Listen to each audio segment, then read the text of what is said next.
Hi guys, today I want to make a hopefully very fast video just going through quickly the crafting quests from Wizard City to Zafaria, which is what you need for Legendary Crafter.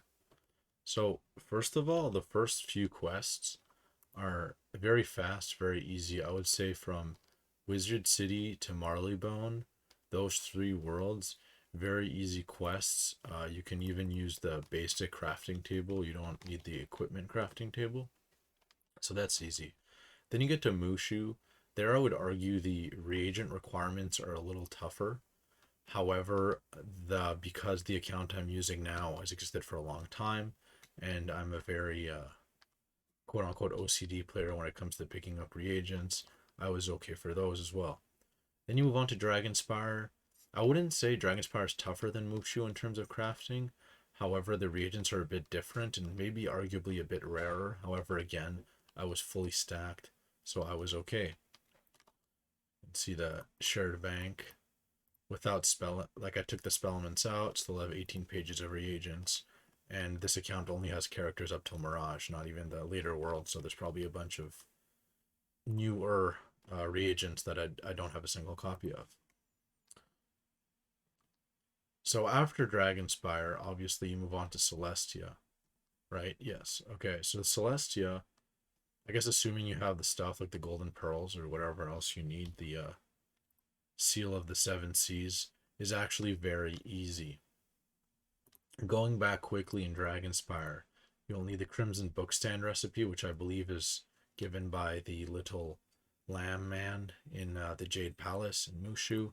You'll also be asked to craft this Flame Soul cloak given by Balthazar Dragonthorn himself, as well as a third item, possibly the Possibility Dirk, something like that, or the Ring of Apotheosis, possibly. And these other ones are all basically these are the items that you have to craft from Wizard City up until Mushu. The other ones, nothing really stands out. Pretty straightforward, especially for any of you who have played the game for a while or have crafted on several characters in the past. So then you get to Zafaria, the legendary crafting quest, where it is somewhat of a challenge. However, I believe it's been heavily nerfed. In the past, it was much harder.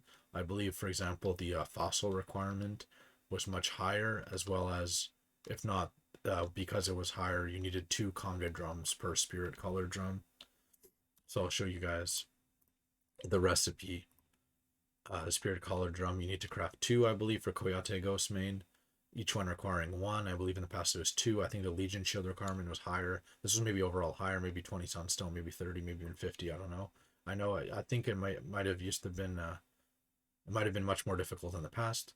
1 conga drum. The hardest part, I don't know, for I guess in general, would probably be the fossils. Scales and fish fins depends like how you quest or how many times you've done Celestia in other areas. Depends how you have it. A lot of the treasure cards for recipes in general can be purchased. For example, at the Archivist or any of like the higher level libraries should have the items actually.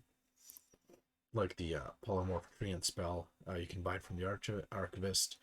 Sandstone, I had a lot of it, but I cultivated it personally in Mirage. I know they have a lot. Sunstone's a rare drop. There's a lot of ways to get sunstone. You get as I think as boss drops relatively frequently. I think a lot of plants also give sunstone, at least in Elder Harvests. So I think that covers most of it, guys. This is definitely going to be the toughest one, but honestly, I don't have them yet on this character purchased. I can show you on another character. However, I'm sure you guys are all aware the lore spells are not easy to craft. At least not, I guess you could say, for crafting casuals. They're relatively challenging. Um, Probably the only thing as challenging are like the very high level crafting quests, maybe, or other high level items that you have to craft, like very much so a grind. If you look at these spells, I already have them. This is not always easy. It takes a while to get 25 amber, depending on how you've played the game. Blood moss, not the easiest thing. The rest is not too bad. I guess the TC, I'm not sure what the best way is to obtain it, obviously, for whatever reason, either because my friends just had some, I never had trouble having the TC itself, and I've also opened packs in the past for Wysteria spells, etc. Pigsy, same thing, I crafted this as well. For me, it was just the grind to get all the amber because I used all my amber in the past. I mean, this have had several characters on this account, so I've like blown through hundreds of amber to be honest, with lore spells and probably other crafting needs and whatever else maybe. Astral shards, I think these are maybe collectible in Chrysalis, something like that, and Savage Paw. Again, a lot of fossils for this one. The Sunstone, turquoise, I believe is Azteca. So this is just not too easy to be honest. Quite difficult, the lore spells in general. So I don't know if this was useful at all. I just want to do a quick rundown of basically a lot of the necessary smaller things to make a proper, quote unquote, proper legendary PvP char. In my opinion and my experience, I've been playing the game for a long, long time, and way back in I did level 60 PvP when it was the cap on a death, um, which I got to commander or warlord, I believe, in first stage, and I've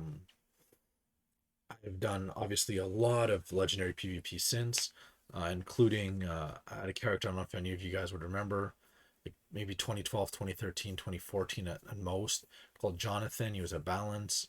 I became good friends eventually with Miss and Dune staff, although at the time he was considered the best mid-level balance. Um, but I beat him several times in like house duels and everything until he was like, okay, fine, you're like not shit at the game. And I was like, yeah, okay. But yeah, I think his name's Brandon. I used to have him on Facebook and stuff, but I haven't spoken to that guy in probably like 6 or 7 years. Hope he's doing all right. I think he was actually a model. Um, Last time I got news from him, he was like modeling for some agency, so that's pretty sick. Hope he's doing well. Anyway, guys, didn't mean to get off track, but pretty much it. Just want to do a quick rundown of the Wizard City through Dragon Spire crafting things. I know you guys probably are aware of it, like kind of, you know, there's no point in me running around and just having constant loading screens. I'm sure it's not hard to find all the people. I mean, look it up worst case, but really on a map, it should be visible with a crafting sign, I believe, and stuff like that. So the Marleybone one is near Digmore Station. That might be one of the ones that's more out of the way, but shouldn't be a huge deal. Balthazar, Dragon Thorns, and the Athenium on the right-hand side near the Fisherman. Yeah, Koyate Ghostman, you have to do a quest when you get to Safari, essentially, to get him to not be depressed. You fight some mobs in Baobab Market, and then he's going to be over. Yeah, I think he actually ends up in Baobab Market as well, right at the entrance. Might have to help him again, and then yeah, and then from him you can get the, for example, the robe, level 66 ice robe, the Zafarian crafted robe, which gives good overall stats. However, I don't think it gives power pip chance, unfortunately, like most ice gear, and does give extra protection to storm and fire, and it is rather meta. Like it's a pretty meta robe, especially on a more defensive set of ice. Anyway, guys, hope that was somewhat useful. I'm really trying to make these side videos while I get my life ready for legendary PvP. Ugh, my hair always gets fucked. Whatever. Have an amazing day. Take care, and I'll see you guys soon.